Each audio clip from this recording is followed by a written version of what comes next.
చంపదగిన గోవు చంపదగని గోవు అనేది ఉన్నదా అనే గోవధ ఉందా అనేది చర్చ.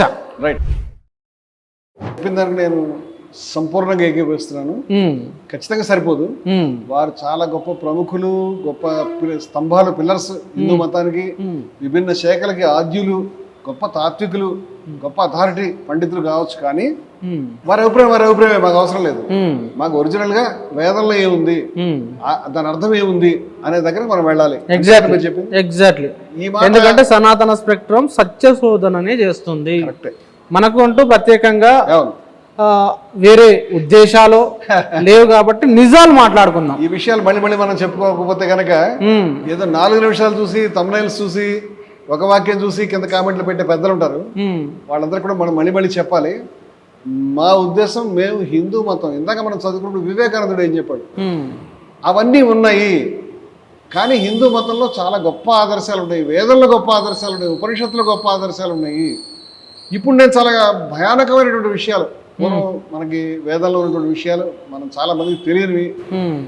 ఇది కూడా ఎందుకంటే గణపతి వారికి అంకితం. వారు అడిగినందుకే చూపిస్తున్నాం.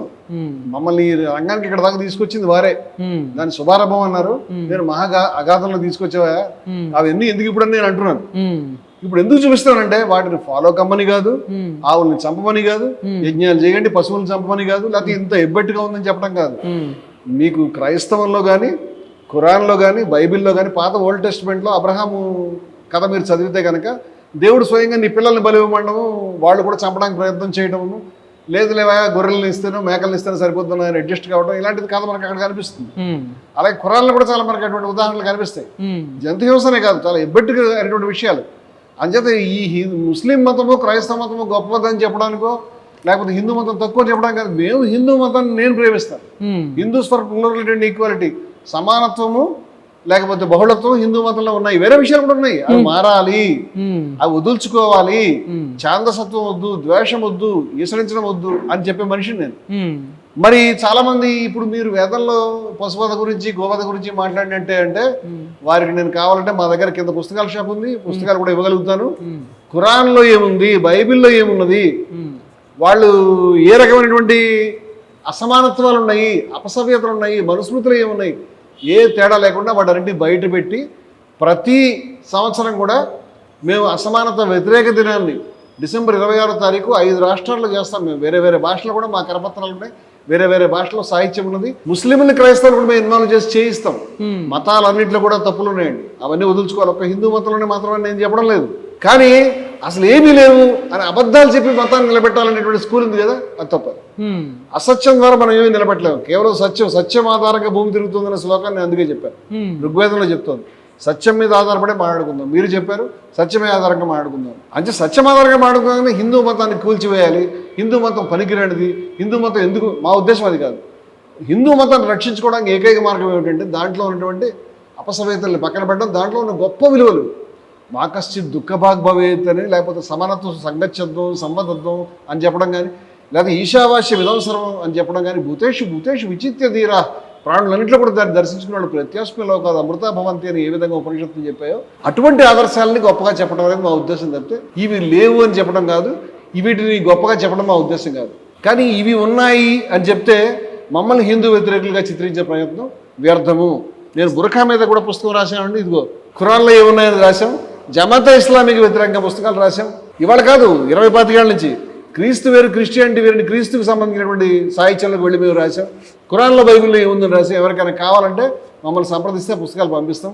మేమేమి హిందూ మతం ఒక్కదానికి విమర్శించాలనేటువంటి వాళ్ళం కాదు. అలా ఎవరైనా ఉన్నారో నాకు తెలియదు, నేను అటువంటి మనిషిని కాదు. సబ్జెక్ట్లోకి వెళ్దామండి. వేదాల్లో డివైడ్ చేసుకుందామండి దీన్ని, సబ్జెక్ట్ని. చెప్పండి. మొట్టమొదట అసలు వేదంలో పశుహింస ఉందా, పశువధ ఉందా అనేది మాట్లాడతాం. అది కూడా లేదని వాళ్ళు ఉన్నారు. గోవధ నెక్స్ట్ సబ్జెక్ట్ని తీసుకుందాం మనం అండి. ఇక్కడ ఋగ్వేదంలో నేను తీస్తున్నానండి. ఋగ్వేదంలో ప్రథమ మండలం. మన ఋగ్వేదంలో మన దగ్గర 2 అనువాదాలు ఉన్నాయండి. పద్యానువాదం ఉంది, గద్యానువాదం ఉంది. ఇది కాకుండా ఇంగ్లీష్లోకి వెళ్తే కూడా మనకు చాలా అనువాదాలు దొరుకుతాయి. నేను ఈ అనువాదాల్లోకి వెళ్ళినప్పుడు నేను గద్యానువాదాలు చూశాను, పద్యానువాదం చూశాను, వేదం సంస్కృతంలో ఏముందో శృతి విన్నాను. అదే సమయంలో బయట నాకు సందేహం వచ్చినప్పుడు అక్కడ బయట ఉన్నటువంటి అనువాదాలు ఏమున్నాయి, ఒక సూక్తం మీద నేను అనేక రకాలైన అనువాదాలు చూసి నాదైనా సొంత అభిప్రాయం పెట్టుకున్నాను. అందువల్ల నేనేమి వన్ సైడ్గా చెప్పేటువంటి వాళ్ళు కాదు. ఇప్పుడు నేనేం చెప్తున్నానంటే ఋగ్వేదం 1వ మండలం 188వ సూక్తం 10వ రుక్కు అండి. 1వ మండలం ఋగ్వేద సంహిత ఋగ్వేదం 188వ సూక్తం 10వ రుక్కు. ఋగ్వేదం 188 సూక్తంలో 10వ రుక్కులో మీరు చెప్తున్నారండి. పుస్తక భాండాగారాలను తీసుకొచ్చారు. అవును, ఇది కూడా ఒకసారి చూపించాలి, ఏ పుస్తకాలు కోట్ చేస్తున్నాం అనేది. అవన్నీ ఒకసారి మనం షూట్ చేసి చూపిద్దామండి. ఇంకా కూడా మన దగ్గర పుస్తకాలు అన్ని చూపించాలంటే కనుక మొత్తం ఈ హాల్ అంతా పర్వాలి. ఆ పని మనం చేయలేము. ఇవాళ మన చర్చకి ఏది కోట్ చేస్తాం అది కిందకి వెళ్ళిపోయింది. రైట్. ఋగ్వేద సంహిత 1 దీంట్లో 189వ సూక్తం తీస్తున్నానండి, 10వ రుక్కు. రైట్. 188వ సూక్తంలో 10వ రుక్కు. ఇది మనకి ప్రథమ మండలం. అది కూడా మనం మండలం ఇంపార్టెంట్. ఓకే అండి. మొదటి మండలం 10 మండలాలు ఉన్నాయి. ఓకే. వాటిలో సూక్తాలు ఉన్నాయి, వాటిలో రుక్కులు ఉన్నాయి. ఇంత గొడవ. ఇప్పుడు కేవలం అదొకటే చెప్తామండి. వారు ఏం చెప్తున్నారంటే అసలు యజ్ఞం చేయాలంటే ఏముండాలో దాంట్లో వారు చెప్పారండి. మీరు దేవతల పశురూపముకు అన్నమును ఉత్పత్తి చేయుడు అని అన్నారు. వనస్పతులారా, వనస్పతులు అంటే మనకి గడ్డి గాదం ఔషధులు ఇవన్నీ వస్తాయి. అంటే భూమి మీద పెరిగేటువంటి వృక్ష సంబంధాలు. మీరు దేవతల పశురూపం అంటే పశువులు, మేకలు కానీ ఆవులు కానీ వాటిని మేస్తాయి, గుర్రం కానీ. అవి మేయడం ద్వారా పశురూపమైన అన్నం అంటే వాటి మాంసం ఉత్పత్తి అవుతుంది. దేవతలకు అది చాలా ఇష్టం. అందుచేత మీరు దేవతల పశురూపముకు అన్నమును ఉత్పత్తి చేయుడు, అగ్ని హవ్యములను రుచికరములు చేయును. అగ్నికి దగ్గర మేము వేసినప్పుడు ఆ హవ్యం అంటే దీని యొక్క మాంసం, మేము పశురూపమైన అన్నం. పశురూపమైన అన్నం అంటే మాంసం అనే, పశురూపంలో అన్నం మాంసమే కదా, దాన్ని ఉత్పత్తి చేయమని స్పష్టంగా మీరు చెప్పడం అనేది మనకి సూక్తంలో కనిపిస్తుంది. ఇంకొంచెం ముందుకు వెడదామండి. ఇప్పుడు 10వ మండలంలో 13వ సూక్తం అండి. 10వ మండలం అంటే 3rd పార్ట్లో ఉంటుంది. ఋగ్వేద సంహిత 3వ పార్ట్. రైట్. దీంట్లో అసలు మనం యజ్ఞం చేద్దాం అనుకుంటే ఏం చేయాలి? యజ్ఞం చేయడానికి 5 ఉపకరణాలు కావాలి అని చెప్పారండి. యజ్ఞమునకు 5 ఉపకరణాలు, 5 ఇన్స్ట్రుమెంట్స్. అవి లేకుండా యజ్ఞం చేయలేము. వారు ఏం చెప్పారు చెప్తాను. యజ్ఞమునకు నెంబర్ 1 ధాన్య అంటే ధాన్యం కావాలి. నెంబర్ 2 సోమ. సోమ అంటే సోమరసం ద్వారా తయారు చేసేటువంటిది. సోమ అనేటువంటి లత ద్వారా సోమరసం తీసేవారు అప్పట్లో. ఇప్పుడు అది చాలా కష్టంగా ఉంది, అక్కడ దొరకడం లేదు, అక్కడ ఉందని చెప్తున్నారు. అది 3 పశువు ఉండాలి యజ్ఞం చేయాలంటే, పశు లేకపోతే నడవద్దు. 4 పురోడాశ అంటే అన్నం వాటితో కలిసి వండుతారు, దాన్ని హవిస్ కింద అర్పిస్తే మిగిలిన భాగం. పురోడాశానికి రకరకాల అర్థాలు ఉన్నాయి. 5 ఘృతము. ఘృతం అంటే నెయ్యి. ఈ 5 కావాలి. ఈ 5 ఉపకరణాలు ఉంటేనే యజ్ఞం చేస్తారు. దీంట్లో ఇంపార్టెంట్ పశువు. పశువు ఉంది అనేది వచ్చింది కదా ఇక్కడ. అంటే పశువు ఉంది అని చెప్పడానికి చెప్తున్నాను నేను. పశువు ఉన్నది దాన్ని బలివ్వడానికి మరే కారణం ఏం లేదు. అలాగే మళ్ళీ 1వ మండలం చూద్దామండి. 74వ సూక్తంలో వాళ్ళు అప్పటికి ఇది హింస లేనటువంటిది చేయాలి అనేటువంటిది అన్నారు. అది వేరే అనుకోండి. శుక్ల యజుర్వేద సంహిత కడదామండి. శుక్ల యజుర్వేద సంహిత 20వ అధ్యాయం 45వ మంత్రం అండి. ఇదే దీంట్లో ఇది అధ్యాయాలు సూక్తాలు కాకుండా వేరే ఉంటుంది. 20వ అధ్యాయం 45వ మంత్రం అండి. ఇది మంత్రం.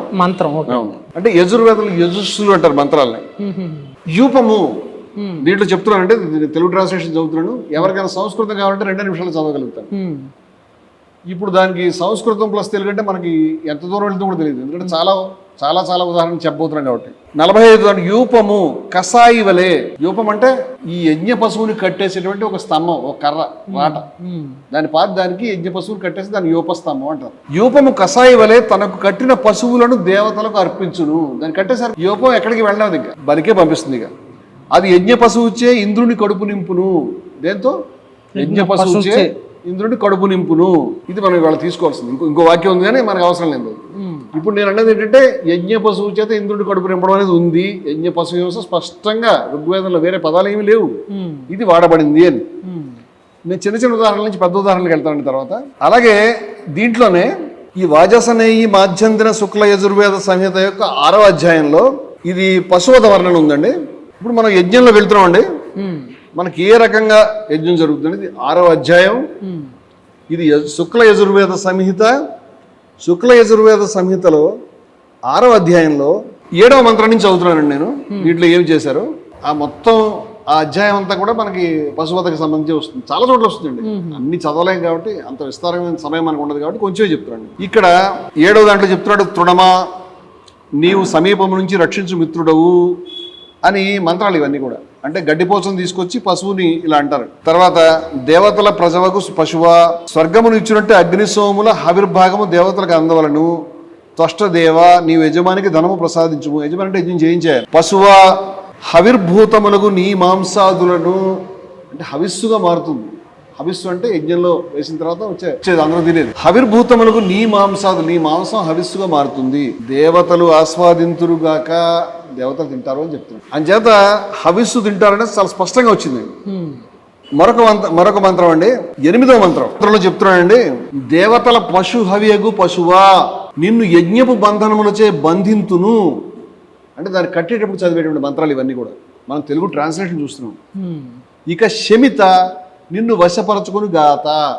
మనకి యజ్ఞ సంబంధమైన పదాలను గుర్తుపెట్టుకోవాలి. శమిత అంటే ఎవరు?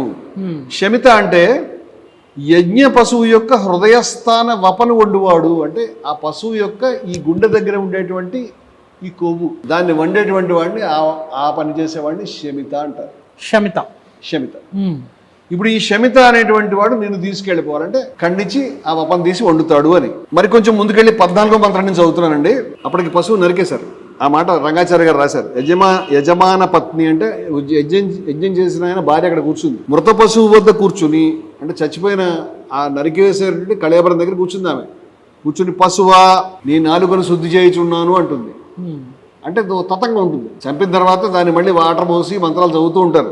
నీరు ముఖమును అంటించాలి అని చెప్తున్నారు అక్కడ ఆ మాటని చేసేది. పశువా, నేను నీ ప్రాణమును శుద్ధి చేయుచున్నాను అని ముక్కు దగ్గర కొంచెం చేయాలి, నీరు పోయాలి.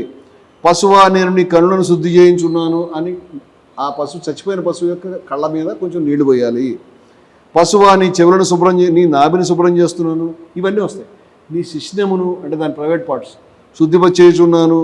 పశువా, నీ గుదమును శుద్ధి చేయుచున్నాను. పశువా, నీ పాదమును శుద్ధి చేయుచున్నాను. అవన్నీ బ్రతికిన పశువు కాదు, చనిపోయిన పశువు దగ్గర ఈ మంత్రాలన్నీ చదువుతున్నారు.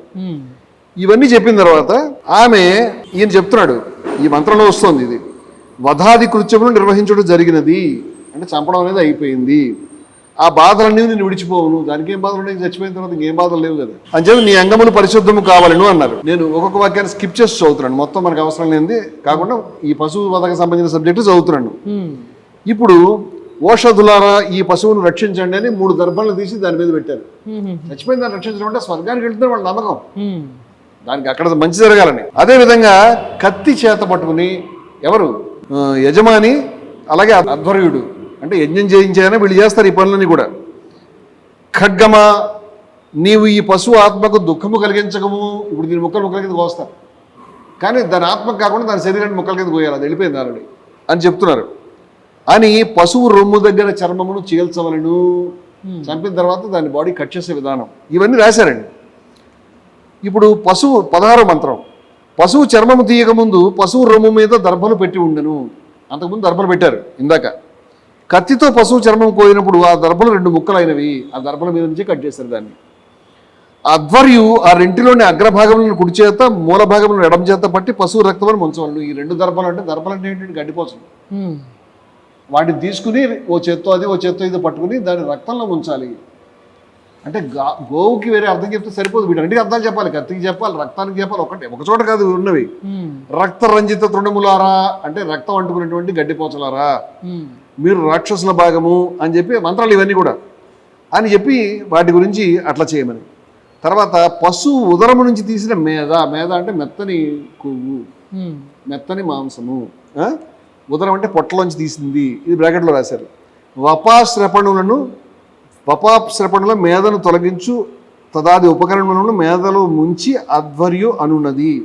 అంటే అధ్వర్యు అనేటువంటి ఆయన కొన్ని ఇన్స్ట్రుమెంట్స్ పట్టుకుని పశువులో నుంచి దాని వపాన్ని బయటకు తీశాడు.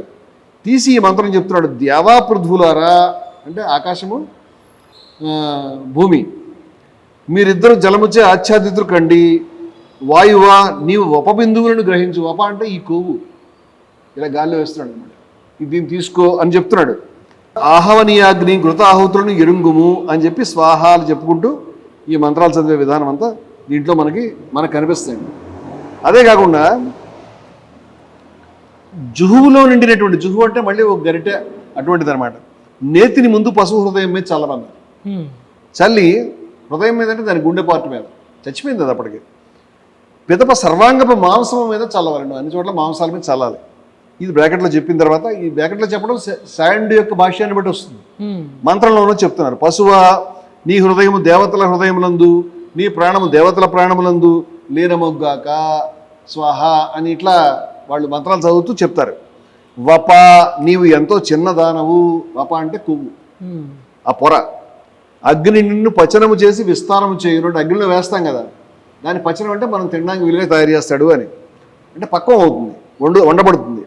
జలము మాంసమును వేరు చేయును అని చెప్పి ఈ వాయుగతి కలిగిన పోషగతి కలిగిన వపను పానము చేసిన అంతరిక్షమందున్న రాక్షసాదులు వ్యధితులు కావలను. ఈ విధముగా వపాహోమమున దుర్భాగ్యము దూరమైనది, అంటే దీన్ని ఎవరైనా పొరపాటును డిస్టర్బ్ చేస్తే వాళ్ళు బాధపడాలి అని చెప్పారు. అని చెప్పి ఈ విధంగా వప ఆజ్యం ఎలా చేయాలి, వస ఆజ్యం ఎలా చేయాలి, ఇవన్నీ చాలా వివరంగా చాలా దూరం ఈ మంత్రాలన్నీ మనకు ఉన్నాయండి. త్వష్టదేవ నీవు కూర్చుని ఈ పశువు యొక్క అంగములను నీవు పూర్వం వల్లే సంధించబడినవి, అంటే ఈ పార్ట్స్ అనేది దగ్గర పెట్టారు, కట్ చేస్తారు కదా మళ్ళీ దగ్గర పెట్టారు, సంధించబడినవి అంటున్నారు. ఛేదనము వలన చెదిరినవి సైతం అతికినవి, అంటే ఛేదనం అంటే కట్ చేయడం వల్ల, కత్తితో నరకడం వల్ల ఏవైతే వేరే అవన్నీ ఓ దగ్గరకు వచ్చినాయి అని చెప్పి దాని గురించి కూడా చెప్పడం అనేది 20వ మంత్రంలో జరిగిందండి. అలాగే వండి ఉంచిన వధ్య పశు గుడను మూడింట ఒక వంతు వంకరగా కోసి దానిని 11 ముక్కలు చేసి ఒక్కొక్క ముక్కను ఆహుతి ఇవ్వాలి. అదొక పార్ట్. గుడ అనేది 2 అర్థాలు ఉన్నాయి, బెల్లం అనే అర్థం ఉంది, అదేవిధంగా గుదం అనే అర్థం కూడా ఉంది. దాన్ని 3 ముక్కలుగా చేయడం ఇది మనకు చాలాసార్లు వస్తుందండి. దాన్ని ఇందాక కూడా నేను గుదహోమం అని చెప్పాను, అది వేరే వస్తుంది. ఇది 21వ మంత్రంలో మనకు వచ్చిందండి. అదేవిధంగా 22వ మంత్రంలో పశు హృదయమును పచనము చేసిన శూలమును గుండెలో గుచ్చారు, పశువు గుండెలో దాన్ని బయటకు తీశారు. తడిపొడి భూమి మధ్య పాతి పెట్టి అధ్వర్యుడు, అంటే ఎవరైతే వైద్యం చేయిస్తున్నటువంటి బ్రాహ్మణుడు లేదా ఆ రోజుల్లో ఋత్విజుడు ఉన్నాడో అధ్వర్యుడు, దాన్ని శూలాన్ని గుచ్చి దాన్ని బయటకు తీసి దాన్ని తడిపొడి భూమిలో పాతి పెట్టాడు. హృదయ శూలమా నీవు జలమును హింసించకము, ఔషధులను హింసించకము అని చెప్పారు. వరుణ రాజా మేము ఏ ఏ స్థానములందు పాపములకు భయపడుతున్నామో ఆయా స్థానములని మా విముక్తి కలిగించుము. గవాది పశువులు అంటే గోవులు, అహంతవ్యములు అంటే చంపకూడనివి, అందురు కదా, చంపకూడదు అంటారు కదా, అంటే వస్తుంది అప్పటికే ఆ మాట. మేము వాటిని ఈ విధంగా హింసిస్తున్నాము, దేన్ని? గవాది పశువులు అంటే గోవుని. గోవు చాప్టర్ వేరే వస్తుంది, నేను వివరంగా చెప్తాను. చంపకూడదు అంటారు కదా, అయినా మేము ఇట్లా హింసిస్తున్నాం అంటున్నారా? హింసిస్తున్నాము, చంపాము, గవాది పశువుల్ని హింసిస్తున్నాం అని చేత మాకు పాపం వస్తుంది, ఆ పాపం నుండి మమ్మ విడిపించుము అని వరుణుడికి ప్రార్థన చేస్తున్నాం. అంటే ఇప్పటిదాకా మనం పశువు అంటే ఆ పశువు ఆవు అని తెలిపేది, లేదా ఎద్దు అని తెలిపేది.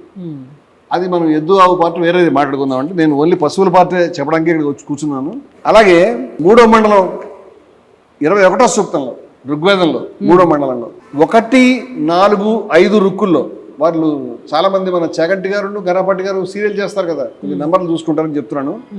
3వ మండలం 21వ సూక్తంలో 1, 4, 5 రుక్కుల్లో పశువు నుంచి తీసిన కొవ్వుని హవిస్సుగా సమర్పించడం, అంటే ఆ కొవ్వుని తీసి హవిస్సుగా సమర్పించారు, అదే వప. అలాగే శుక్ల యజుర్వేద సంహిత 24వ అధ్యాయంలో 40వ మంత్రంలో అశ్వము గోవుతో సహా ఎన్నో యజ్ఞ పశువుల వర్ణనలు ఉన్నాయండి, ఎన్నెన్నో ఉన్నాయి. అది చదవాలంటే చాలా పెద్ద లిస్ట్ అవుతుంది. చాలామంది స్కాలర్స్ దాన్ని చూసి ఆశ్చర్యపోయారు, ఇన్ని జంతువుల్ని చేశారా అని. ఒక్కసారి నేను కొన్ని జంతువులు పరిచయం చేస్తానండి. శుక్ల యజుర్వేద సంహిత తీస్తున్నానండి, 24వ అధ్యాయం 40వ మంత్రం అండి. ఇది మాధ్యందిన శుక్ల యజుర్వేద సంహితలో 24వ అధ్యాయంలో 40 మంత్రాలు ఉన్నాయి. ఈ 40 మంత్రాలన్నీ కూడా జంతువులు లిస్టే. ఏ ఏ దేవతలకి ఇష్టమో వాటిని ఎవరికి అర్పించాలో ఎవరికి రాశారు. ఇప్పుడు ఒక గోవుకి వేరే అర్థం చూస్తే కాదు, ఈ మొత్తం జంతువుల లిస్ట్ అన్నిటి కూడా మీరు చూడాల్సి వస్తుంది. వారు తీసి చూస్తున్నారు కాబట్టి చెప్తున్నాను నేను. దీంట్లో ఇచ్చిన లిస్టు నేను చదువుతున్నానండి.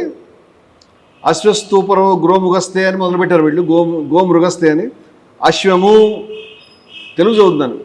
కొమ్ములు లేని మేక గోవు, ఇది ప్రజాపతికి సంబంధించిన పశువులు, వాటిని మధ్యయూపమును కట్టుచున్నాను. అంటే యజ్ఞంలో చాలా యూపాలు ఉన్నాయి, స్తంభాలు. మధ్య యూపానికి ఈ 3 కట్టారు, అశ్వాన్ని, కొమ్ములు లేని మేకని, గోవుని. నలుపు గొంతు మేక అగ్ని సంబంధము, అంటే ఒక్కొక్క దేవతకి ఇష్టమైనటువంటి జంతువులు ఉన్నాయి. నలుపు గొంతు అంటే నల్లటి మచ్చలు ఉన్నాయి ఆ మేకకి, అది అగ్నికి చాలా ఇష్టం అంట. దానిని అశ్వం ముఖం వద్ద కట్టుచున్నాను, ఇది అశ్వమేధ యాగమే. అశ్వాన్ని మధ్యలో నిలబెట్టినా దానికి సంబంధించినటువంటి ముందు భాగంలో దీన్ని కట్టారనమాట మేకని. మేక సరస్వతి సంబంధి, సరస్వతికి మేక కావాలి. తెలుపు నలుపు మేకలు అశ్వినుల సంబంధములు, అంటే ఈ తెలుపు నలుపు మేకలు అశ్వినులు అనేటువంటి జంట మనకు ఉంటారు దేవతలు, వాళ్ళకి సంబంధం. అలాగే వాటిని హనువుల కింద కట్టుచున్నాను, అంటే కొంచెం మధ్యలో అనమాట. సోమపోషలకు సంబంధించిన మేకను అశ్వపు నాభి వద్ద, అంటే అశ్వం యొక్క బొడ్డు దగ్గర మరొక మేకను కడుతున్నాడు. అంటే ఒక అశ్వమేధంలో ఒక జంతువుని బలివ్వటం కాదు, వీటన్నింటినీ కూడా చాలా జంతువుల్ని ఎక్కడెక్కడ కట్టాలో, ఏ విధంగా బలివ్వాలో అవి ఏ ఏ దేవతలకు చెందితే లెక్కలు ఉన్నాయి. సూర్య యములకు సంబంధించిన నలుపు తెలుపు పశువులను గుర్రపు కుడి ఎడమ పక్కన కట్టుచున్నాను. త్వష్ట యొక్క 2 పశువులను గుర్రపు వెనుక కాళ్లకు ఒక్కొక్కటి చొప్పున కట్టుచున్నాను. వాయు సంబంధి పశువును గుర్రపు తోక కట్టుచున్నాను. శుకర్మ ఇంద్రుని కొరకు కడుపుతో ఉన్న ఆవును, అతనికి కడుపుతో ఉన్న ఆవును అంటే గర్భిణీ ఆవు. ఈ గర్భిణీ ఆవు ప్రసక్తి చాలా వస్తుంది. అంటే ఆవు మాత్రమే కాదు, ప్రెగ్నెంట్గా ఉన్నటువంటి ఆవుని, లోపల పొట్టలో దూడలు ఉండి డెలివరీకి సిద్ధంగా ఉన్న ఆవును కూడా భరిస్తారు. అది ఎందుకు? ఇంద్రుడికి ఇష్టం కాబట్టి, శుకర్మ ఇంద్రుడికి. బహుశా పొట్టలో ఉన్నటువంటి పిండం కూడా ఏమైనా ఇష్టం అయి ఉంటుంది. విష్ణువుకి పొట్టి పశువును, విష్ణు ఋగ్వేదానికి సంబంధించి ప్రధానమైనటువంటి కాకుండా కొంచెం మైనర్ గాడి కింద కనిపిస్తాడు మనకి. ప్రధానమైనటువంటి దేవత ఇంద్రుడే. విష్ణువుకి ఒక పొట్టి పశువుని గుర్రపు తోక దగ్గర పెట్టారు ఆయన గురించి. వీళ్ళందరూ కూడా ఇవి 15 పశువులు లెక్క వచ్చింది. ఇప్పుడు ఇంకా ఈ లెక్క చదవాలంటే మనం ఇవాళ సరిపోము, చాలా వస్తాయి. విచిత్ర వర్ణ బిందు, లఘు బిందు, స్థూల బిందు గోవులు, ఇవన్నీ ఆవులే. మిత్రావరణ దేవతాకములు, అంటే వాటి గురించి బలిస్తాము అని.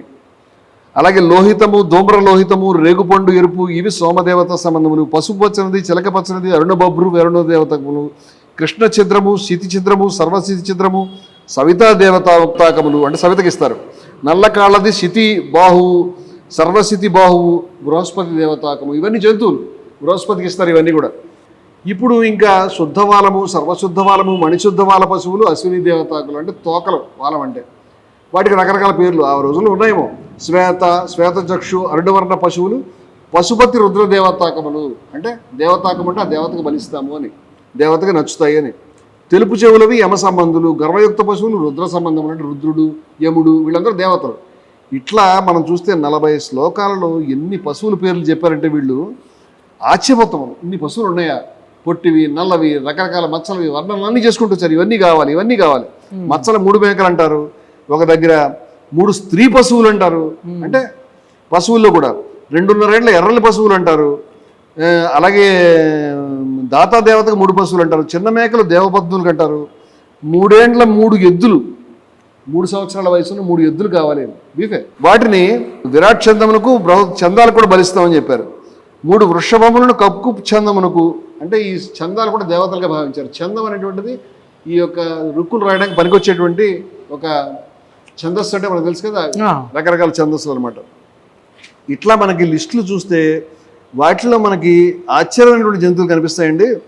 వీటిలో మనకి సిన్సుమారము, మండూకము అంటే కప్ప, జలములకు మత్స్యములు అంటే చేపలు, మిత్రుడు అంటే దేవత, కులీపయ మత్స్యములు అంటే వేరే బ్రాండ్ ఉన్నటువంటి వేరే రకమైనటువంటి చేపలు, నాక్రాస్త జలచరములు వరుణునకు బలి ఇవ్వవరును అని. ఎవరెవరికి ఏమి ఇవ్వాలో చెప్పారు. ఇప్పుడు వీటన్నిటికీ కూడా శబ్దాలను వెతికి దానికి ఏ విధంగా మబ్బు అని చెప్పారు, వీటికి కూడా వెతకాల్సి వస్తుంది వాళ్ళు. అలాగే సోమమునకి హంసలు, వాయువునకు కొంగలు, ఇంద్రాగ్రులకు సారసములు, మిత్రునకు మద్గుల, వరుణునకు చక్రవాకము, ఇవన్నీ పక్షులండి బలి ఇవ్వవలను. అగ్నికి కుక్కుటము, వనస్పతులకు ఉలూకము, అగ్నిసోములకు చాష, అశ్వినులకు మయూరము, మిత్రావరుణులకు కపోతములు. ఇవన్నీ రకరకాల పక్షులు, జంతువులు, గుడ్లగూబలు, లేకపోతే రకరకాల పక్షులు వచ్చేసినాయి దీంట్లో. కపోతములు, ఇట్లా గరుడము, మూషికము, ఎలక, దానికి కూడా యజ్ఞంలో వాడారు. అలాగే పాంకమూషికము, వాటిలో రకరకాల కశమూషికము, ఇలాంటివి ఎవరెవరికి ఏమేమి దేవతలకు ఇవ్వాలని 40 శ్లోకాలలో ఇవ్వడమే కాకుండా ఇక్కడతో ఆగకుండా ఆశ్చర్యమైన విషయం ఏంటంటే సరస్వత మృగము, అలాగే గౌరము, అలాగే మహిషము, బృహస్పతికి గవయు అంటే ఆవుని బలి ఇవ్వవలను, ప్రజాపతికి మగ ఏనుగులు కూడా బలిచ్చారండి. వాణికి వక్రతుండమును, నేత్రములకు మశకములను, కర్ణములకు భ్రమరములను బలి ఇవ్వవలను. ప్రజాపతి వాయువులకు గౌరమృగము ఇవ్వవలను. వరుణునకు అరణ్యమేషమును, యమునకు కృష్ణమేషము. అలాగే మనుష్య రాజాయ మర్కట, సింహమునకు ఋష్యమును, వృషభమునకు గవయిని. ఇట్లా రకరకాలైనటువంటి వాటికి ఆలంబనం చేయాలన్నారు. ఇది కూడా బలి కిందకే వస్తుంది. ఇట్లా రకరకాలైనటువంటి దేవతలకి రకరకాలైనటువంటి పద్ధతుల్లో అంతు బొంతు లేకుండా 40 శ్లోకాలలో చాలా వివరంగా చాలా పెద్ద లిస్టు, చివరికి తుమ్మెదలు కూడా తుమ్మెదలు అంచేత వాటిని కూడా బలి ఇవ్వమని చెప్పారు. ఇట్లా చాలా ఆశ్చర్యమైన ఖడ్గమృగాల పేర్లు చెప్పారు. అలాగే ఈ గాడిదలు గర్ధపాల పేర్లు చెప్పారు. ఇట్లా ఇన్ని రకాలైనటువంటి మృగాల్ని మనకి బలుల్లో వాడారనేటువంటిది మనకు చాలా స్పష్టంగా ఎవిడెన్స్ రూపకంగా నేను నెంబర్ చెప్పాను, ఆ నెంబర్లో మనకు కనిపిస్తుంది. ఇక్కడ ఇప్పుడు మీరు విన్న ఈ ఘనాపాటి గారు, సంతోష్ ఘనాపాటి గారు కానీ వెంకట చాగంటి గారు కానీ నిజంగా ఇవి విన్న తర్వాత వాళ్ళు వేదం చదివిర్రా, చదవకుండానే మాట్లాడుతారా, లేకపోతే తెలిసినా అబద్ధం చెప్తారా అనేది గురుముఖత చదివినప్పుడు గురువు గారు ఏం చెప్పారు మనకు తెలియదు కదండి. గురువు గారు వేరే చెప్పుండొచ్చు. అలాగే 29వ అధ్యాయంలో 58, 59 మంత్రాలు, ఇది కూడా మళ్ళీ వాజసనేయ మధ్యంధ్ర శుక్ల యజుర్వేద సంహితలోనే ఉన్నాయి. 58, 59 మంత్రాల్లో కూడా ఇలాంటి వర్ణనలే ఉన్నాయి. నేను చదవడం లెంగ్త్ అవుతుందని చదవడం లేదు. అయితే ఒకటి మాత్రం చదువుతానండి. వాజసనేయ మధ్యంధ్ర శుక్ల యజుర్వేద సంహిత 25వ అధ్యాయంలో 25వ అధ్యాయం తీస్తున్నానండి నేను. దీంట్లో చాలా మనకి దీనికి వారు ఏం చెప్తారో నేను తెలుసుకుందాం అనుకుంటున్నాను. వాజసనేయ మాధ్యంధ్ర శుక్ల యజుర్వేద సంహిత 25వ అధ్యాయంలో 1 నుంచి స్టార్ట్ అయిందండి. అశ్వమేధానికి సంబంధించినటువంటి మాటలన్నీ వస్తాయి మనకి. ఆ తర్వాత 9వ మంత్రం వరకు కూడా ఈ గుర్రాలకు సంబంధించి ఏ పార్ట్ని ఏ దేవతకి ఇచ్చామని చెప్పారు. అది పార్ట్ల కింద విభజిస్తారు కదా. వాళ్ళు చాలా ఆశ్చర్యమైన విషయం, గుర్రపు పక్కటెముకలని వంక్రి అంటారు. ఈ పక్కటెముకల్ని ఇవి ఒకవైపు 13 మరొక వైపు 13 అని లెక్క చెప్పారు. మళ్ళీ మారుస్తారు, మళ్ళీ మధ్యలో వెళ్ళిన తర్వాత వేరే కూడా చెప్తారు. అగ్నికి మొదటి వంక్రిని, వాయువుకు క్రింది వంక్రిని, ఇంద్రుడికి 3వ దానిని, సోమమునకు 4వ దానిని, అదితికి 5వ దానిని, ఇలాగా ప్రతి ఒక్క పక్కటెముకని కూడా ఒకళ్ళకి స్వాహా చేసుకుంటూ వచ్చారు. ఇవన్నీ కూడా చెప్తారు. దీంట్లో ఏ పార్ట్ వదిలిపెట్టలేదండి. రోమాలు, లేకపోతే కన్ను, లేకపోతే పెద్ద పేగులు, లేకపోతే పెద్ద పేగులను పోషకిస్తామన్నారు. ఇది 7వ మంత్రంలో. స్థూల గుదము అంటే మలమూత్రాలు పోయేది, అందసర్పములను, ఆంత్రములచే నిహుతుని, హస్తిచే జలమును, ఇట్లా అండకోశములను వృషణుని, శాఫమును వాజిని, ఇలా రకరకాలుగా ఏది ఎవరికి ఇవ్వాలనేది చాలా వివరంగా పార్ట్స్ అని చెప్పారండి. ఇప్పుడు మనకి ఇంకా చాలా ఆసక్తికరమైనటువంటి మంత్రాలు చాలా ఆశ్చర్యంగా అనిపిస్తాయి మనకి. వీటిని ఎట్లాగా ఏ అర్థం చెప్తారని నేను కూడా ఆసక్తిగా ఎదురు చూస్తున్నానండి. ఇవి మనకి 25 నుంచి 46 దాకా అండి. 25 నుంచి 46 దాకా అంటే ఏ జంతువులని ఎవరికి ఇస్తారనేదన్నా 25 నుంచి అశ్వమేధం ఎంత వివరంగా ఉందంటే మనకి సినిమా చూసినట్టుగా మనకి కళ్ళ ముందు కనిపిస్తుంది. అశ్వమేధ యాగం అంటే ఒక అశ్వాన్ని వాళ్ళు బలిచ్చారు. 25వ మంత్రం, అశ్వము స్నానమును పరిశుద్ధమైనది, ధనముచే కప్పబడినది, ఆజ్యశక్తు ధనధాన్యాదుల సహితంగా అశ్వం ముందుకు సాగినది, ఆ వంటల పరిమాణమునకు వెనుక వచ్చుచున్న ఇంద్రపుషాదులకు ప్రియభక్ష్యమును మే అను మేక ముందు కూరుకుచున్నది. అంటే ఈ గుర్రంతో పాటు ఒక మేకను కూడా తీసుకొస్తున్నారు. అది మే అని, అది కూడా నేను కూడా భోజనం అవుతానని చెప్తోంది. ఈ మేక పోషదేవత యొక్క భాగము, విశ్వదేవతల హితకర్త, వేగవంత అశ్వము మేకను తన ముందుకు తెచ్చుకును. అప్పుడు ప్రజాపతి త్వష్ట దేవతలకు ప్రియమైనదియు ప్రథమ దేయము అయిన మేకను అశ్వము దగ్గరకు చేర్చును అని ఇట్లా మేకని గుర్రాన్ని గురించి చెప్పారండి. తర్వాత 29వ మంత్రంలో యోపం గురించి చెట్టు కొట్టిన వారు ఉన్నారు. ఇది గొప్ప విషయం అండి వేదంలో. ఏంటది? యూపస్తంభాన్ని ఎలా తయారు చేశారు? శ్రామికులు తలుచుకుంటున్నారు. ప్రభువెక్కిన పల్లకి కాదు, అది మోసిన బోయిలు ఎవరని శ్రీశ్రీ చెప్పినట్టుగా ఇవాళ ఉన్నటువంటి పెత్తనం అప్పుడు లేనట్టుంది. పనిచేసిన ప్రతి ఒక్కళ్ళకి కూడా మనకి వేదంలో గౌరవం కనిపిస్తుంది. యూపం కొరకు చెట్టు కొట్టిన వారు ఉన్నారు, కొట్టిన చెట్టును మోసిన వారు ఉన్నారు, యూపపు అగ్రభాగమును కట్టవలసిన ముక్కలను చెక్కిన వారు ఉన్నారు, అశ్వము కొరకు చేయవలసిన వంటకు కట్టెలు చేర్చిన వారు ఉన్నారు. వారందరి శ్రమ ఈ యజ్ఞమును సఫలము చేయునుగాక. ఒక కలెక్టివ్ యాక్టివిటీ కనిపిస్తుంది మనకి. అలాగే పూజ్యముకు యజ్ఞఫలము నాకు లభించినది. 31వ మంత్రం చదువుతానండి. వేగవంత అశ్వపు యొక్క తాడు, దాని జీను, తలకు కట్టిన తాడు, నోటికి వేసిన కళ్ళెము, దాని గడ్డి, ఇవన్నీ కూడా దేవతలకు చేరాలి అని చెప్పారు. ప్రతిదీ కూడా దేవతలకు అర్పిస్తారు. ఈగలు ముసిరిన అశ్వ మాంసము, నరికేసిన తర్వాత మాంసం పట్టిన తర్వాత ఈగలు జుమ్మని ముసురుతున్నాయి. మనకి ఏ మాంసం కొట్టుదని అదే కనిపిస్తుంది దృశ్యం. ఇప్పుడు ఈగకి ప్రధాని కూడా వీళ్ళు అర్థాలు వెతకాలి. ఈగలు ముసిరిన అశ్వ మాంసము, నరుకున్నప్పుడు కత్తికి అంటిన అశ్వ మాంసము, నరికారు కదండి, కత్తికి అంటుకుంటుంది ఆ అశ్వ మాంసము. కషాయవాని చేతులకు, నరికిన వాడి చేతులకి గోళ్లలో చేరిన అశ్వ మాంసం, విడదీసినప్పుడు గోళ్లలో వెళ్తుంది అశ్వ మాంసము, ఇక దేవతలకు చేరునుగాక. అంటే ఈ మాంసము కత్తి కంటినది, గోడలో ఉన్నది ఇవన్నీ కూడా చేరాలి కాక అన్నారు. అశ్వపు పేగులందు కట్ చేసిన తర్వాత ఆ పేగుల్లో సగము అరిగిన గడ్డి ఉండును. పాపం గడ్డి వేసింది ఇందాక, అది కొంత అరిగింది, కొంత ఇంటెస్టైన్స్లో అలాగే ఉంది. అది కోసినంత బయటపడును. దాన్ని కట్ చేయగానే దాని ప్రేవులు బయటపడ్డాయి. ఆ ప్రేవులకి వేటు పడితే ఆ పేవుల్లో ఉన్నటువంటి ఆ గడ్డి కూడా బయటపడింది. అది ఇందాక తిన్నది అది సగమే జీర్ణమైంది. పచ్చి మాంసం వాసన ఉండును. ఎంత బాగా వర్ణించారు చూడండి. వాళ్ళేం నిజాయితీగా ఏం దాచిపెట్టాలని అనుకోలేదు, వాళ్ళు తప్పని కూడా అనుకోలేదు. అదే ఆ రోజు జీవన విధానం, మన తండ్రుల తాతల జీవన విధానం. అది వాళ్ళని ఏమీ అనాల్సిన అవసరం లేదు. ఇవాళ మనకు అది మారింది కాబట్టి అవసరం లేదు. ఆ రోజు యజ్ఞం చేయడం అనేది కలెక్టివ్ యాక్టివిటీగా అందరూ చేసుకున్నారు. అది అందరికీ కూడా పంచుకున్నారు, అందరికీ చందాలు కూడా అనుకున్నారు. దాంట్లో ఏ తప్పు లేదు. కానీ ఇవాళ లేదని చెప్తున్నారే, అది తప్పని చెప్తున్నాను. ఆ రోజు అది ఉన్నది. ఇవాళ మనం దాన్ని ఒక యజ్ఞం యాక్టివిటీగా చేయక్కర్లేదు. మనం జ్ఞాన భాగాన్ని, ఉపనిషత్ భాగాన్ని ముందుకు తీసుకెడదామని నేను అంటున్నాను. అంతకంటే ఏమి లేదు మన తగదా. అశ్వపేగుల యందు సగం అరిగిన గడ్డి ఉండును, అది కోసినంత బయటపడును. పచ్చి మాంసం వాసన ఉండును, దాన్ని కోయునట్టి పుణ్యాత్ములు వాటిని శుభ్రం చేయవలను. ఈ మాంసాన్ని ఈ వాసన లేకుండా శుభ్రంగా చేయండి. వంటవారు అశ్వపు మేధమున్నగు మాంసమును కరిగిపోకుండా పచ్చి లేకుండా వండవలను. దాన్ని ఇష్టం వచ్చినట్టు కాకుండా చక్కగా ఉడికే విధంగా చక్కగా వండండి అని చెప్తున్నారు. అదేవిధంగా అశ్వమాంసపు నిప్పు మీద బాణలిలో వండినప్పుడు ఒక డగిసా తీసుకొచ్చి దాంట్లో వండుతున్నారండి. అశ్వమాంసాన్ని వండినప్పుడు నేల మీద పడిన గబుక్కున చిన్న చిన్న ముక్కలు కింద పడ్డాయి, చిన్న చిన్న తునుకలు.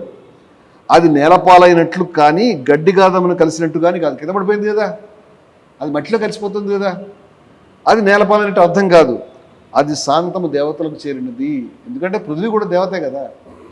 అలా ఉన్నప్పటికీ కింద కత్తి కంటిన మాంసమును గోడలో ఉన్న మాంసం చెప్పాడు కదా, కింద పడిన ముక్కలు ఏమన్నట్టు అది కూడా చెందుతాయి వాళ్ళకి. ముక్కలు కాదు, చిన్న చిన్న తునకలు అని చెప్పాడు.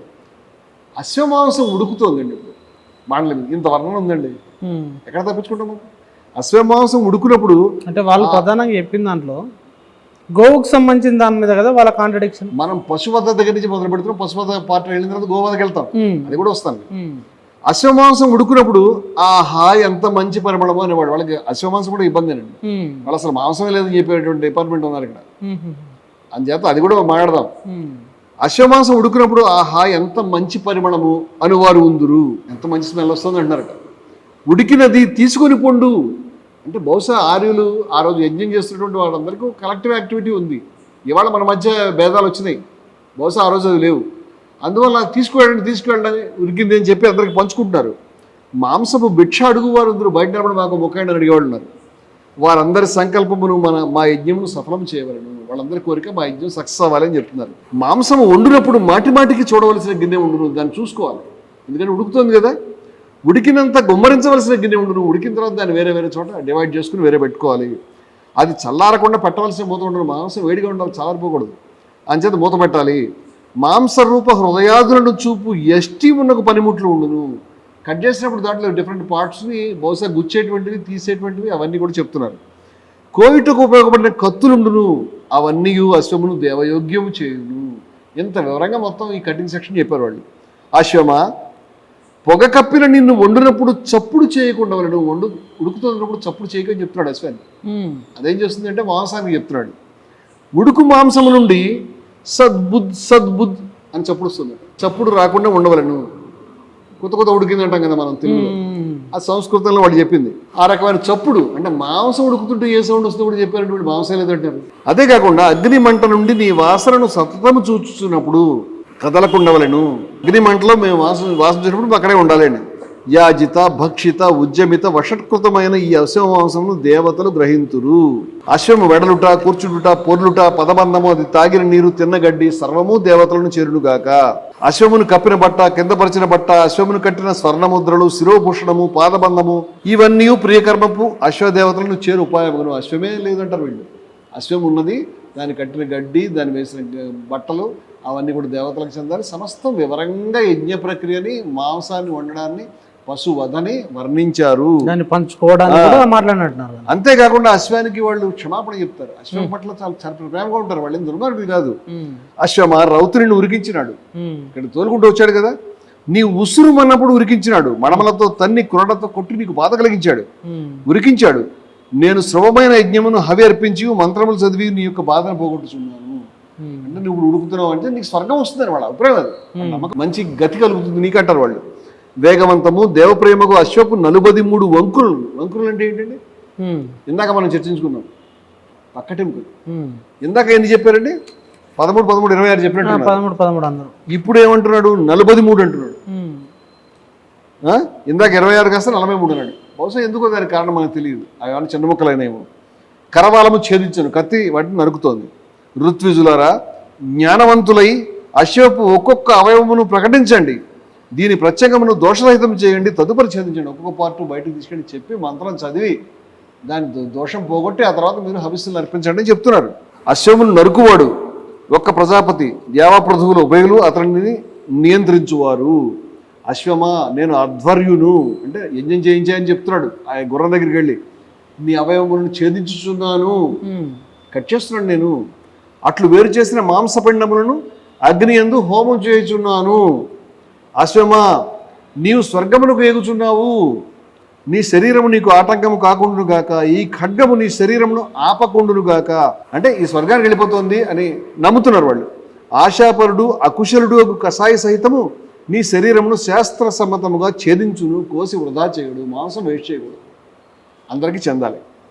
అశ్వమా, నీవు యజ్ఞం కొరకు వధించబడినావు, యజ్ఞం కొరకు వధించబడ్డావు అని చెప్పి నవా ఉపతన్మ్రియతే న ఋష్యసి, అందువలన నీకు మరణము కలుగదు, నష్టము కలుగదు. ఈ మరణం కలుగుదనే మాటనే మనకి ఇందాక చూస్తే ప్రభుపాద వారు చెప్పింది అదే, లేకపోతే చంద్రశేఖర సరస్వతి వారు చెప్పింది అదే, అది చావు కింద లెక్క అవ్వదు. మధ్వాచార్యుల వారు చెప్పింది అదే, ఆదిశంకరులు చెప్పింది అదే, రామానుజులు చెప్పింది అదే.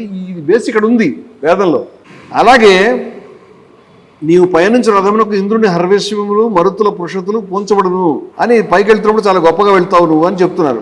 అలాగే మేము అశ్వమేధము చేసినాము, 46వ మంత్రం, ఈ లోకములను సాధించినాము అని దాని గొప్పతనం కూడా వాళ్ళు చెప్పుకోవడం, ఈ కొండల గురించి మాట్లాడుకోవడం, ఈ విధంగా చాలా గొప్పగా మనకి అశ్వమేధం అనేది మనకి చాలా గొప్పగా ఏ విధంగా వాళ్ళు యజ్ఞం చేశారనేది మనకి చాలా స్పష్టంగా ఈ 25వ అధ్యాయంలో మనం చూస్తాము.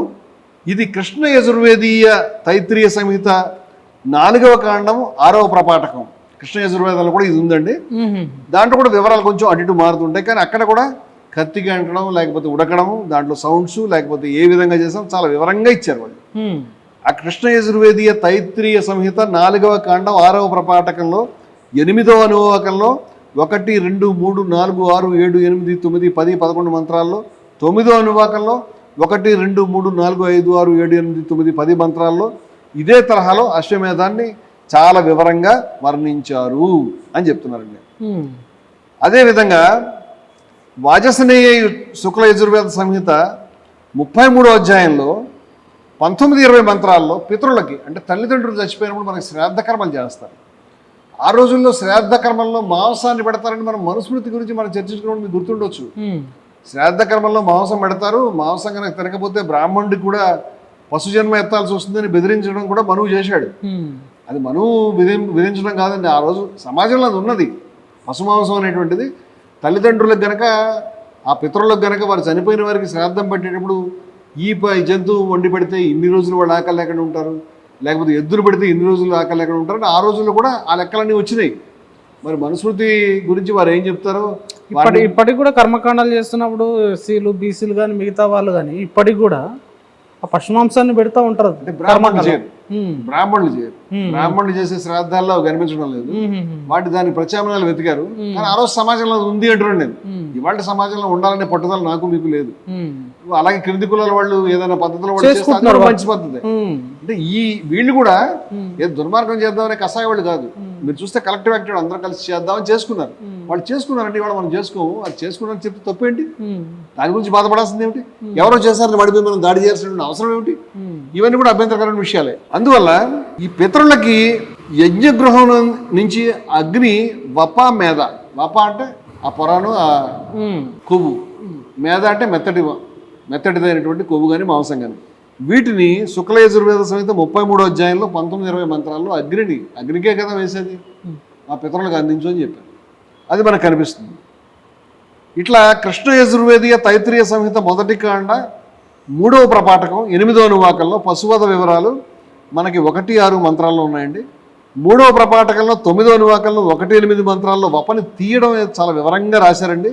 అలాగే 3వ ప్రపాఠకంలో 10వ అనువాకంలో 1-4 మంత్రాల్లో వపా హోమం అనేది కూడా వివరంగా పేర్కొన్నారండి.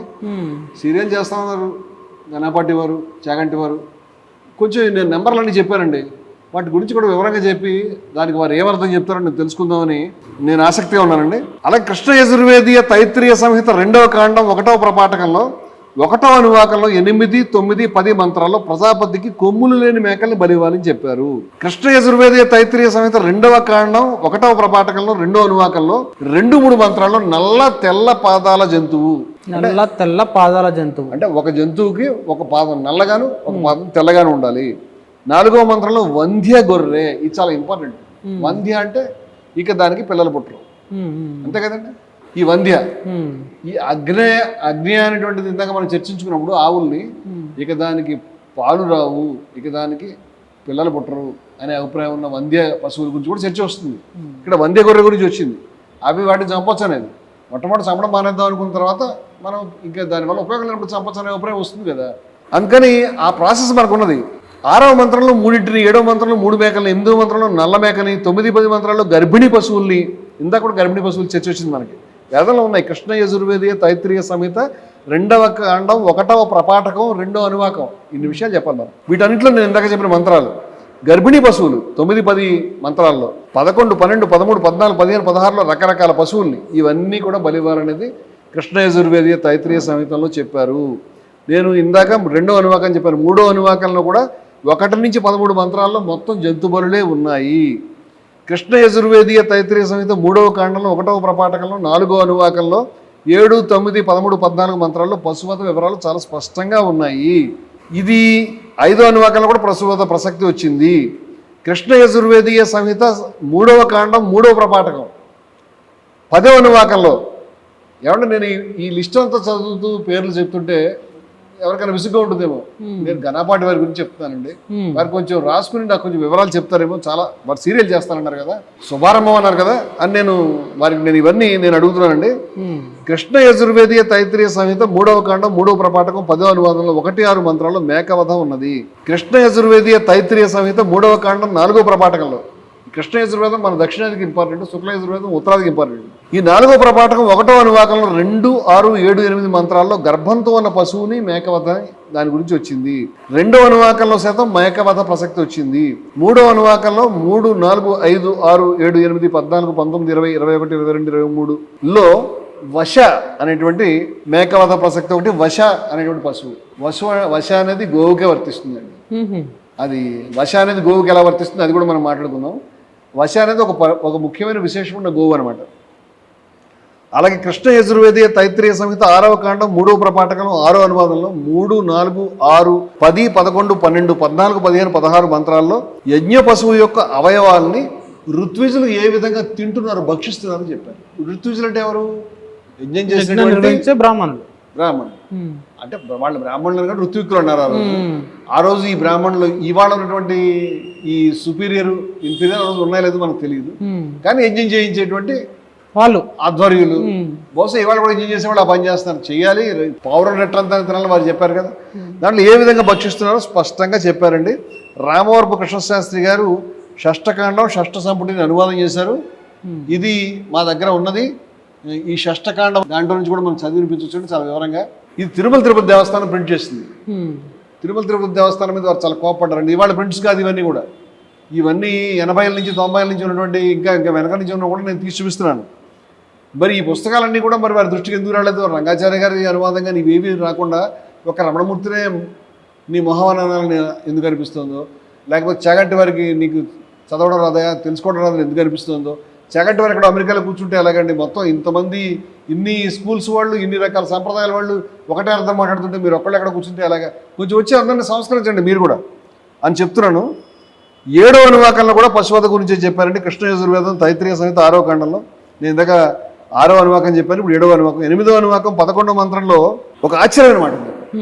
8వ అనువాకం 11వ మంత్రంలో చంపేసిన తర్వాత అధ్వర్యుడు నేను చంపలేదని చెప్పాలని చెప్పారు. చంపేసిన తర్వాత చంపలేదని చెప్పాలి. ఎందుకు అలా అనాలి? దాన్ని అపాలాపం పలకాలి అని చెప్పారు. నేను పుస్తకం తీస్తేనే ఇది క్లియర్గా ఉంటుంది అనుకుంటున్నాను. ఇదొక్కసారి అండి. 8వ అనువాకం చెప్తున్నాను నేను. కృష్ణ యజుర్వేద తైత్రీయ సంహిత 6వ కాండం 3వ ప్రపాఠకం. దీనికి శ్రీ రామవరపు కృష్ణమూర్తి శాస్త్రి గారి యొక్క అనువాదం అండి ఇది. ఆ మంత్రం తీసి చెప్తానండి. మీరు దీంట్లో సంస్కృత మంత్రాలు కూడా ఇచ్చారండి మన అదృష్టవశాత్తు. ఈ మంత్రాలు చిన్న శ్లోకాల్లో ఉండవండి, అవి వివరంగా చాలా పెద్దగా ఉంటాయి. ఈ అపాలాపం ఎందుకు పలకాలంటే అది తప్పనే అభిప్రాయం. ఇక్కడ 11వ మంత్రానికి వారు పదార్థాన్ని కూడా ఇచ్చారండి, ప్రతి పదార్థాన్ని కూడా స్పష్టంగా ఇచ్చారు.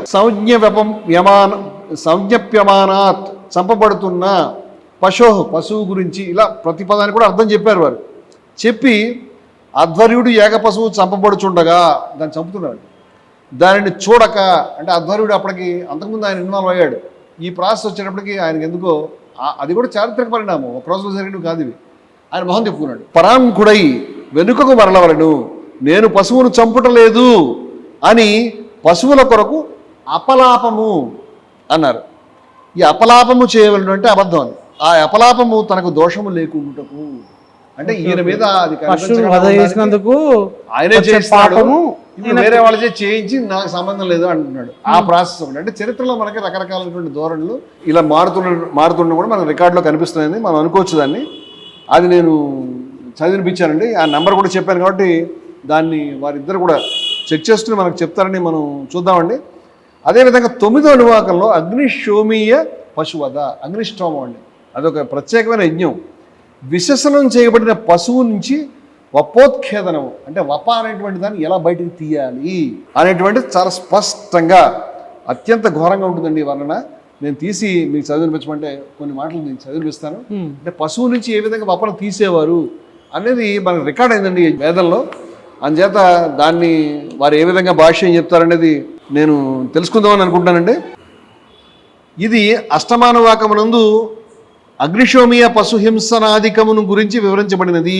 నవమానువాకమునందు అంటే 9వ అనువాకం విశేషణము చేయబడిన యజ్ఞ పశువు నుండి వపోత్ఖేదనము చేయుటను గురించి వివరించబడుతున్నది, వపను బయట తీయడం. ప్రథమ కాండస్థ తృతీయ ప్రపాఠక గత నవమానువాకములోని మంత్రములకు ఈ బ్రాహ్మణ భాగము వివరణాత్మకము అని చెప్పి. కృష్ణ యజుర్వేదం స్పెషాలిటీ ఏంటంటే దీంట్లో కొన్ని బ్రాహ్మణాలు మిక్స్ అవుతాయి.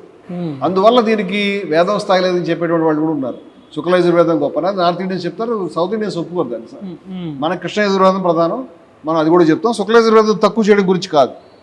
ఇక్కడ యజ్ఞమునందు పశువును వధించి ఆ పశువు యొక్క శరీరం నుండి వపాధికము తీయుటను గురించి వివరించబడుతున్నది. ఆయా లబ్ధమైన పశువు యొక్క వాగాది ఇంద్రియములకు, అంటే వపలకి నోరు, నాలుక, వాక్కు ఇంద్రియం శోకము కలుగును. ఆ శోకమును శమింపజేయుటకి అధ్వర్యుడు, ఓ పశువు నీ వాగింద్రియము ప్రాణము గోలక పరిత్యాగం వలన కలిగిన శోకమును పరిత్యజించి స్వీకరించబోవు దేవతా దేహమునందు వృద్ధినందుగాక, అంటే ఇది పైకి వెళ్ళి దేవతా దేహాన్ని తీసుకుంటావు, అక్కడ మంచిగా ఉంటావు, నువ్వు బాధపడకు అని చెప్తున్నాడు. తర్వాత దీంట్లో మనకి లోపలికి వెళ్ళే కొద్దీ కూడా దీంట్లో చాలా స్పష్టంగా మనకి 5వ మంత్రంలో అలాగే 4వ మంత్రం ప్రతి మంత్రంలో కూడా ప్రతి పదార్థం ఇచ్చారండి. అది మనకు చాలా మంచిది. అది ఇది పశురక్తముతో బర్హిస్సు యొక్క మూల భాగం తడిసి పారవేయవలను, అంటే మొత్తం ప్రాసెస్ అంతా వివరంగా చెప్పారండి. దీంట్లో ఏ భాగాన్ని ఎలా తీయాలనేటువంటిది కూడా మనకు వస్తుంది. ఇది 7వ మంత్రం చదువుతున్నానండి. ఓ వప, కోరబడుచున్న అన్నము కొరకు నిన్ను పశు శరీరం నుండి పైకి తీయుచున్నాను. కోరబడుచున్న అన్నం అంటే మేము తయారు చేయాలి కాబట్టి హవిస్సుని ఈ వపను బయటికి తీస్తున్నాను అని చెప్పుటచే యజ్ఞకర్త అన్నమును కోరుచున్నవాడు వలెనున్నాడు కదా అని స్పష్టమవుతున్నది. ఆ తర్వాత 8వ మంత్రం వపను వెలికి తీయనప్పుడు దానిని శూలాగ్రము చే భేదించవలెనా, భేదించిన అవసరం లేదా, శూలంతో గుచ్చి తీయాలా అక్కర్లేదా, వక్షద్వయమునందున ఇచ్చట దోషము చూపబడుచున్నది అని బ్రాకెట్లో వారు చెప్పి, వపను వెలికి తీయుతున్నప్పుడు దానిని శూలముతో గుచ్చి తీసినచో క్రూరదేవుడు ఈ యజమాని పశువులను హింసకుడు అగును, ఈ యజమాని పశువులకు హింసకుడు అగును, భేదించినచో వప అనియతమై తీయునప్పుడు ఇటు అటు పడును, భేదించనిచో. ఇది వాళ్ళే కరెక్షన్ చేశారు, చిన్న చిన్న తప్పులు ఆ ప్రింట్లో వచ్చినాయి. తీస్తే కనుక క్రూరుడు అయిపోతావు, తీయకపోతే అది సరిగా తీయకపోతే అటు ఇటు కింద పడిపోతుంది. అంటే తీయాలా లేదని డైలమా చెప్పాడు. చెప్పి 9వ మంత్రంలో వపను తీయుటకు సాధనములైన వపాశ్రపణులు 2 శూలములు కలిగి ఉండును, అంటే ఒక ఎక్విప్మెంట్ చెప్పాడు బయట తీయడానికి. వప ఇటు అటు పడక స్థిరముగా ఉండుటకై వపాశ్రపణులోని ఒక శూలముతో వపను గుచ్చవలను. క్రూరదేవుడు యజమాని యొక్క పశువులను హింసించకుండుటకై 2వ శూలముతో భేదించరాదు, అంటే ఈ రకమైన ఎక్విప్మెంట్తో తీయాలి అని చెప్తున్నాడు. చెప్పి 10వ మంత్రంలో చెప్తున్నాడు, ద్యావా పృథివీ తుల్యములైన వపాశ్రపణులారా ఘృత సమానులైన వపచే మీ స్వరూపము ఆచ్ఛాదించుకొండు అని చెప్పి అధ్వర్యుడు ద్యావా భూములనే వపారూప రసముచ్చే తడుపుచున్నాడని భావము. అంటే వపను బయటికి తీసి పృథ్వీ అంటే భూమి మీద జల్లుతున్నాడు అని చెప్తున్నాడు. అదేవిధంగా అక్కడి నుంచి ఇంకొంచెం కిందకి వెళ్ళిన తర్వాత మనకి ఏ విధంగా తీయాలి, దాన్ని ఏ విధంగా అగ్నిలో వేయాలి, ఏ ఏ పాత్రలు వాడాలి, ఏ యొక్క సాధనాలు వాడాలి, దీంట్లో మనకి చాలా స్పష్టంగా మనకి చెప్పడం అనేది ఉన్నది. ఆ తర్వాత 10వ అనువాకంలో వప హోమాన్ని వర్ణించారు. తీశారుగా బయటికి, తీయడం ఒక దాంట్లో వపోత్ఖేదనం. తర్వాత దాన్ని తీసి వపని ఏం చేయాలి, హోమం చేయాలి. ఆ వర్ణన ఎలా చేయాలనేది 10వ అనువాకంలో చాలా స్పష్టంగా వస్తుంది. 11వ అనువాకంలో కూడా ఈ వర్ణనే. ఇప్పుడు పశువు అంటారు. ఏమిటి పశువు? ఇక్కడ ఇడ అనేటువంటి శబ్దం వాడారు. ఇడ అనేటువంటి దానికి గోవు, దేను అనే అర్థాలు ఉన్నాయి, కావచ్చు కాకపోవచ్చు, కానీ ఇడ అనేటువంటి పదం వాడారు అని చెప్తున్నాను. అలాగే 6వ కాండలో చతుర్థ ప్రపాఠకంలో మొదటి అనువాకంలో ఉపయట్ సంజ్ఞకులైనటువంటి హోమాలు చెప్పారు. యజ్ఞ పశువు యొక్క గుద భాగాన్ని, అంటే మలమూత్రాలు విసర్జించే భాగాల్ని 3 భాగాలుగా విభజించి ఆ 3 భాగాలకి వేరే వేరేగా హోమం ఎలా చేయాలో చెప్పారండి. ఇది 6వ కాండంలో చతుర్థ ప్రపాఠకంలో వస్తున్నది. అది చెప్పిన తర్వాత మిగతా శరీర భాగాల్ని కూడా చెప్పారు. 2వ అనువాకంలో కూడా గుదకాండ హోమ వర్ణనే, గుదకాండ హోమం యొక్క వర్ణన. ఇంత స్పష్టంగా ఆ పార్ట్ని ఏ విధంగా హోమం చేయాలో చెప్పడం అనేది జరిగింది. అలాగే కృష్ణ యజుర్వేదీయ తైత్రీయ సంహిత 6వ కాండ 6వ ప్రపాఠకంలో 4వ అనువాకంలో 10, 11 మంత్రాల్లో 12 యూపస్తంభాలకి 11 పశువులు బంధించారు. 12కి 11 ఎలా బంధిస్తారు? 12 యూపస్తంభాలు ఉన్నాయట, 11ని బంధించారు. ఒకటి ఖాళీ ఉన్నట్టుంది. ఈ ఒకదానికి యజమానినే కట్టమన్నారు, యజ్ఞం చేసే ఆయన్ని. కానీ యజ్ఞాన్ని చంపరు ఆయన. యజమానికి బదులుగా ద్వేష్యుడు, అంటే యజమాని బాధపడతాడట, ఎందుకు నన్ను కట్టారని. తర్వాత ఆయన ద్వేషించే వ్యక్తి ఎవరిని పట్టుకొచ్చి ఆయన కడతారు. ఆ ద్వేష్యుడిని కడతారు అని చెప్పాడు. ఒకవేళ ద్వేషుడు లేకపోతే ఇదంతా కూడా మనకి ఈ యొక్క 4వ అనువాకం 6వ కాండం 6వ ప్రపాఠకం 4వ అనువాకంలో 10, 11 మంత్రాల్లో వస్తుంది. ద్వేషుడు లేడు, నేను ఎవరిని ద్వేషించట్లేదు, నాకు ఎవరు కోపం ఉన్నవాళ్ళు లేరు అని యజమాని చెప్పాడు అనుకోండి. దానికి కూడా పరిష్కారం చెప్పారు. ఏమనంటే ఎలకను పట్టుకొచ్చి బంధించమని, మూషికాన్ని. అట్లా 12కి 12 రకాల జంతువులు, వాటిల్లో గోవులు ఉండొచ్చు, అశ్వాలు ఉండొచ్చు, వేరే వేరే జంతువులు ఉండొచ్చు. ఆ వివరాలు కూడా వేరే వేరే చోట్ల వస్తాయి. ఇది మనకి కనిపిస్తుందండి. అదేవిధంగా ఇంకొంచెం ముందుకెళ్తే మనము 5వ అనువాకంలో పశ్వైకాదశి, ఏకాదశి అంటే 11 అండి. ఈ 11 ఇందాక మనం అనుకున్నాగా, ఈ ఎలకను మినహాయించి ఇన్ని వినాయస 11 ఉన్నాయి కదా. ఈ 11 పశువులు, పశ్వైకాదశి అంటే 11 పశువుల యొక్క యజ్ఞం. దాని వివరణ చాలా స్పష్టంగా వచ్చిందండి. తర్వాత పాత్నీవత పశువు అనేటువంటి ఒక యజ్ఞం ఉందండి 6వ అనువాకంలో. ఏంటండి పేరు? పాత్నీవత పశువు యజ్ఞం. కొంచెం అశ్లీలంగా ఉంది. యజమాని భార్యకిను ఋతుకులకి ఏదో రాశారు. అవి మన సబ్జెక్ట్ అది కాదు కాబట్టి నేను దాన్ని తీయడం లేదు, మాట్లాడడం లేదు. అవి కూడా ఉన్నాయి అని చెప్తున్నాను. అలాగే కృష్ణ యజుర్వేదీయ సంహిత 7వ కాండం 1వ ప్రపాఠకం 11వ అనువాకంలో 1, 3 మంత్రాల్లో, ఈ మంత్రాలన్నీ నేను ప్రత్యేకం వారి గురించి చెప్తున్నాను. మామూలు వేరికి బోరు కొడతాయి. ఏంటంటే లిస్ట్ అంతా చదివితే, నెంబర్లు చదివితే ఏముంటుంది?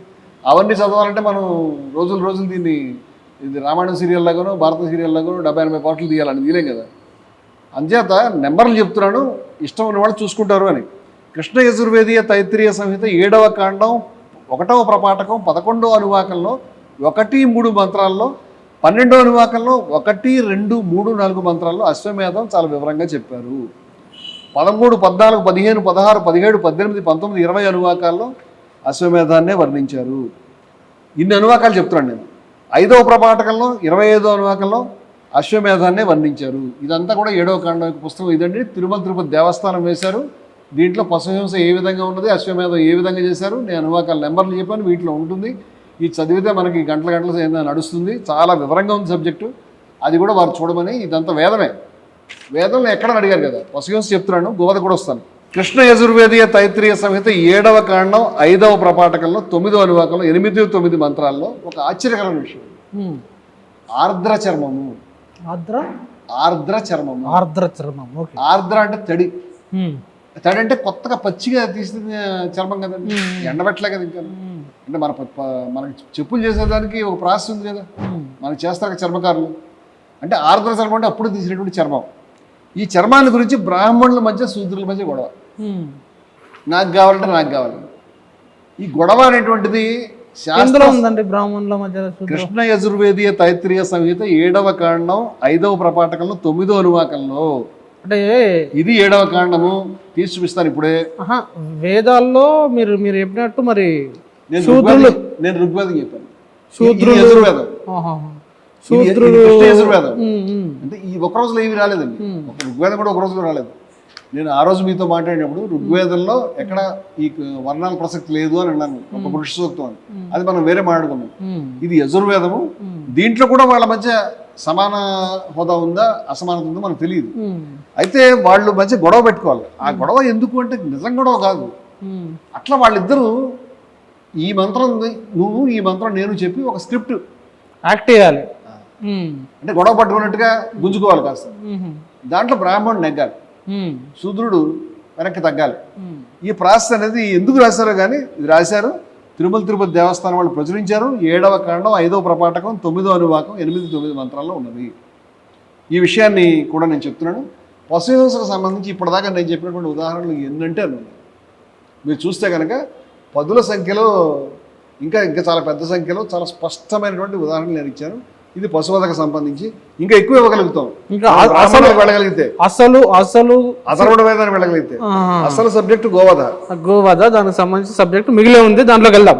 మీరు ఈ ఇంటర్వ్యూ కోసం ఒక 30-35 గ్రంథాలని పూర్తిగా చదివి అందులో నుంచి మళ్ళీ ఇంటర్వ్యూలో చెప్పాల్సిన పాయింట్లను సపరేట్గా తీసి దాన్ని మళ్ళీ చూస్తూ అడిగిన ప్రశ్నలకి ఒక్కొక్క ప్రశ్నకు ఒక్కొక్క సమాధానం ఇస్తూ చాలా మీరు చేసిన శ్రమ మామూలు కాదు. ఇది సర్వేపల్లి రాధాకృష్ణన్ గారి ఈ పుస్తకం హిందూ ధర్మ